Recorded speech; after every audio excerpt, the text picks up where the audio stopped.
You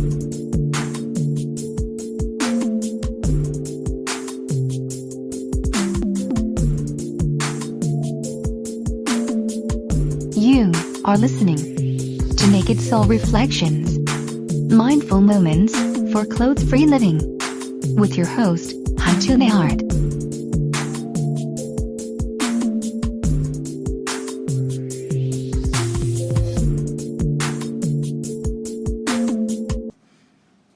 Hello everyone, this is Hontoni Hart welcoming you to the first installment of Naked Soul Reflections. I'm so happy to have you join me today. Naked Soul Reflections will be a weekly audio offering available to anyone coming to visit the Clothes Free Life Spreaker podcast, as well as the clothesfreelife.com website. Naked Soul Reflections is an offering to combine mindfulness and clothes-free living. There will be readings from various texts that I am looking at any given time, as well as reflection on things in my clothes-free journey and in my personal experiences, as well as observations and conversations that I've had. And I will also offer some thoughts for all of us to consider in our walks for the rest of the week. Naked Soul Reflection is something that I coined very early in my clothes-free journey, actually. I started my walk in August of 2014, and that began with a naked yoga journey. And even before clothes-free yoga, my yoga journey always included an aspect of self-study and reflection. So it was natural that this process of engaging in reflection and self-study would continue and sort of become the spirit of my clothes-free yoga practice. I often found myself reading either interesting texts from yoga or just engaged in a lot of journaling, particularly early in my clothes-free life.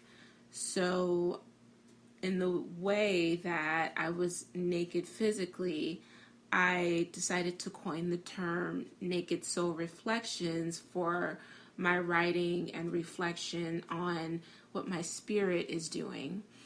And I called it Naked Soul Reflection because it was a time when I was willing to look at myself. Just write down whatever I was thinking, or to really be honest with myself. What am I feeling? What am I doing? What have my habits been lately? It was probably some of the scariest conversations I've had with myself, and some of the most necessary and rewarding conversations I've had with myself. So Naked Soul Reflections continue. I still engage in the writing process and on a regular basis.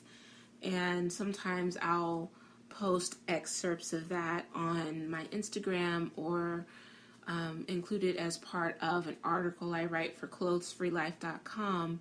But the bulk of it is in handwritten notes in too many journals to count at this point. But the process has been very rewarding. And so as clothesfreelife.com continues to just blossom, I wanted to bring something that's been very powerful for me as an open offering for others.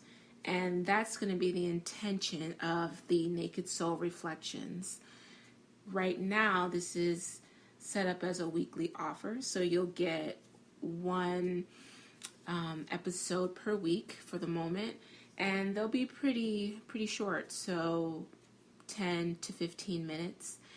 And they'll have some thoughts, some readings, and things for us to carry along the way for the rest of the week as we live our full lives. So what's been on my reading list lately is a piece of work called the Bhagavad Gita, Classics of Indian Spirituality. In the notes for this, I will put a link to the exact book from Amazon.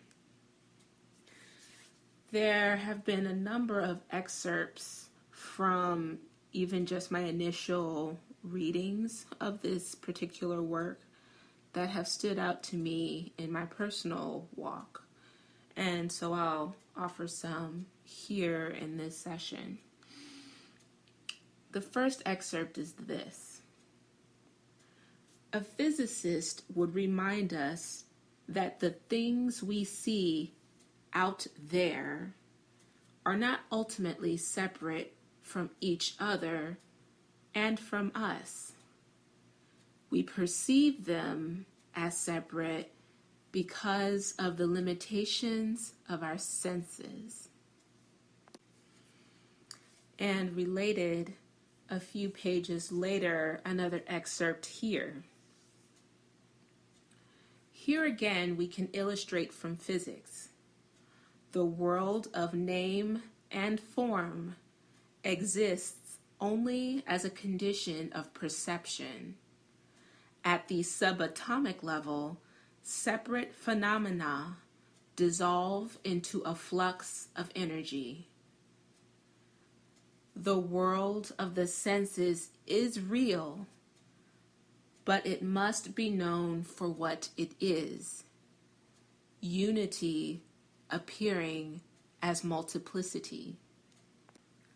These two passages stood out to me in my recent reflections. First of all, in general in my life, there are times, because I'm human apparently, when I'll get frustrated with someone or something. I get frustrated when drivers want to run me over even when it's my turn to cross the street. I get frustrated with various colleagues at work. Why aren't they on time? Why didn't they do this the correct way? Blah, blah, blah. Or so-and-so got on my nerves or said something to me and I'm so mad at them. And so I'll have this anger and this frustration. And then life has this way of humbling me, just reminding me that I actually do the exact same things. I will barrel through people on the subway train. Sometimes I'm late or don't use my time wisely. I make mistakes in my work too. I say things that hurt people. So it's very humbling because it reminds me that I'm not different from other people. I mean, my body might look different. I have my own name, which is actually not the only name of its kind in my family. But I'm actually just like everyone else. I have biases. I do strange things and mean things and kind things and good things, and I'm human like everyone else, and we're all in this together and connected. And I've been thinking about that a lot with various conversations in the clothes free community. Sometimes I'll see things that say, the textiles, the prudes, the this, them, they, other. And we're actually not separate from each other, are we? We live in this world together, and whatever someone else's thoughts or mindsets, we're still connected. And I can see myself in others when I really think about it and I take time to reflect. So even those who feel perhaps they're not ready to be naked or they're not comfortable with the idea of nudity, there are things that I've been uncomfortable about before. So is that something where I want to spend my energy being unkind about it?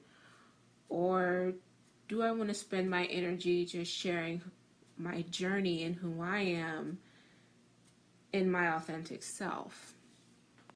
I mean, there was a time in my life where I didn't know that it was possible to spend time at home being clothes free, just because no one ever said anything about it. We had never heard of that kind of lifestyle.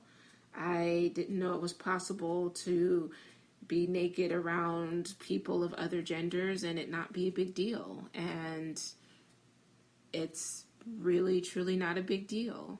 And so looking back and seeing the places where I've come from and remembering how I used to think.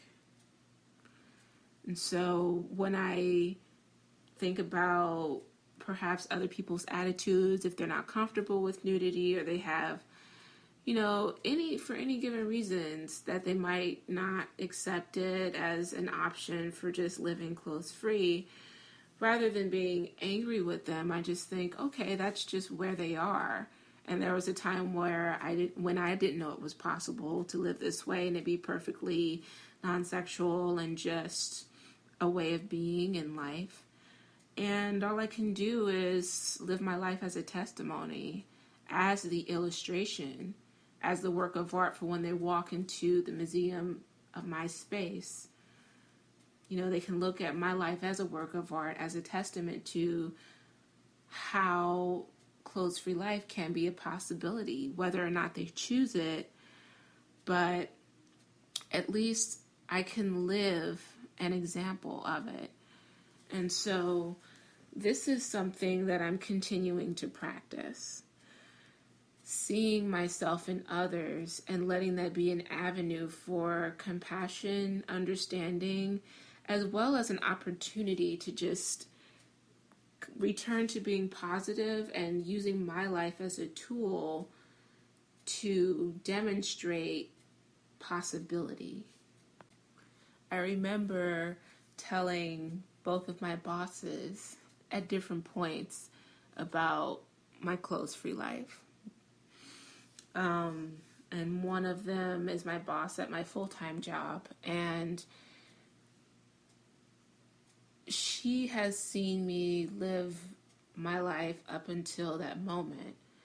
And once I shared with her how it helps me think clearer if I shut the door at work and I'm working on a project, how it helps me think clearly, and how I feel when I'm practicing clothes-free yoga or just being outside, that testimony is so powerful to her, even though she doesn't do it herself.